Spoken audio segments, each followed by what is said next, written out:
Alors, on passe maintenant à l'enjeu numéro 4, qui est la formation.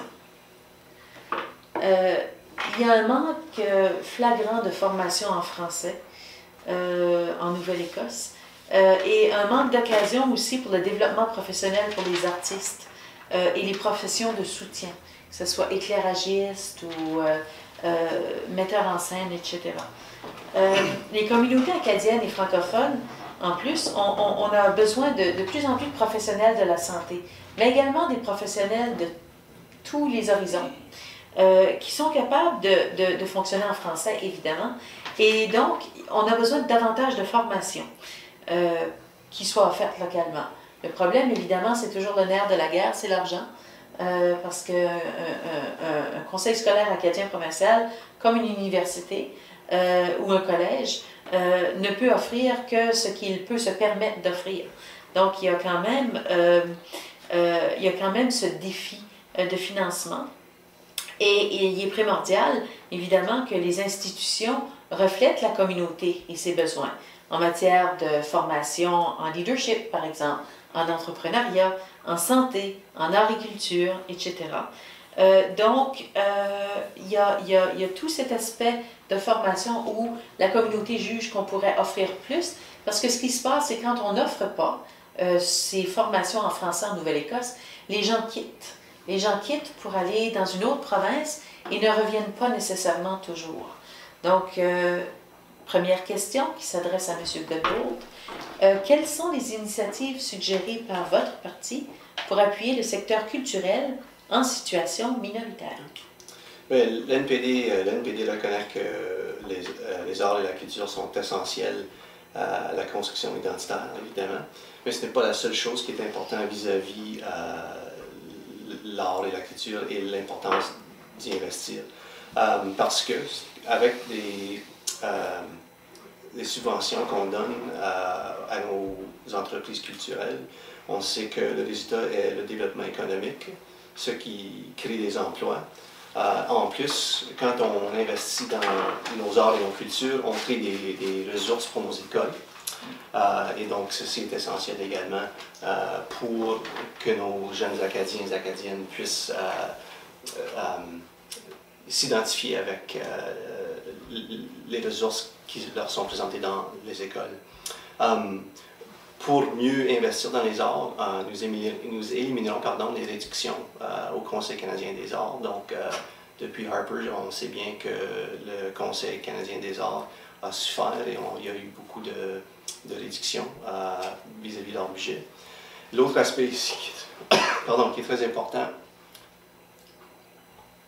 vis-à-vis de la culture est l'importance de Radio-Canada. Et on sait bien que Radio-Canada a souffert énormément depuis, pas juste Harper, mais aussi le gouvernement libéral qui l'a précédé, ont réduit énormément le budget de Radio-Canada.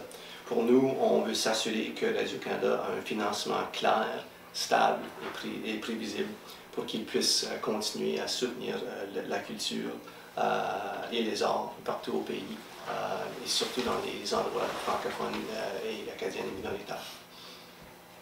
Je vous remercie. Monsieur Sanson. Bien, je dois commencer avec encore la citation de Trudeau qui dit que c'est un investissement, la culture, et pas une dépense. Ça, c'est prime pour moi, pour notre parti. Et les libéraux seront un leader, si vous voulez, dans le développement du marché culturel au Canada et à l'étranger. Ça, c'est certainement important.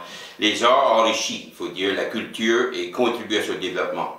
L'investissement du Parti libéral dans l'infrastructure culturelle est modernisé pour les établissements et la technologie, c'est majeur.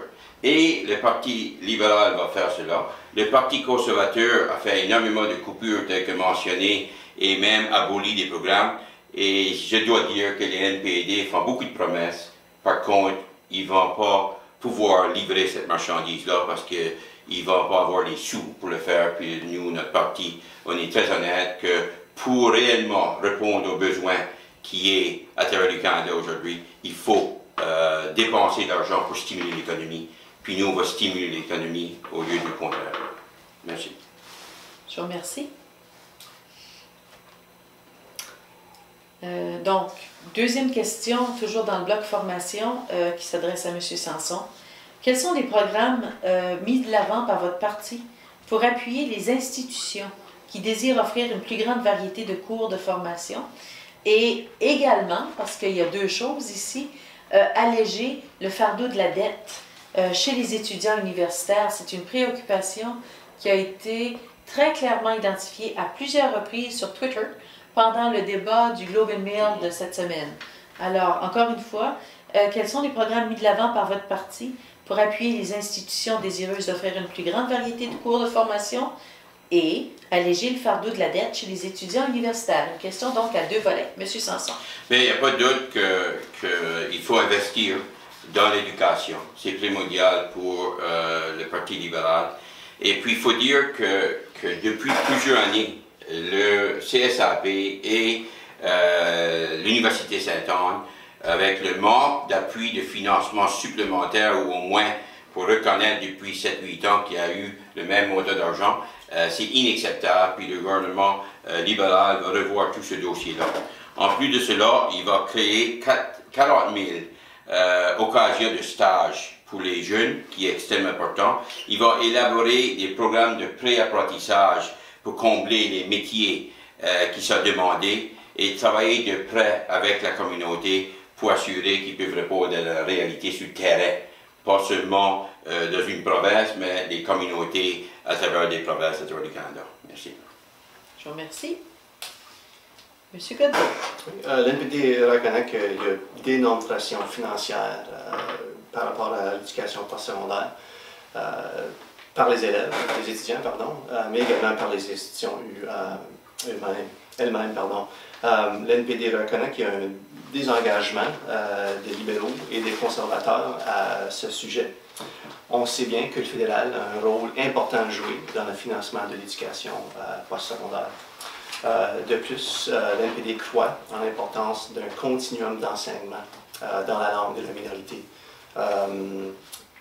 de la petite enfance au postsecondaire.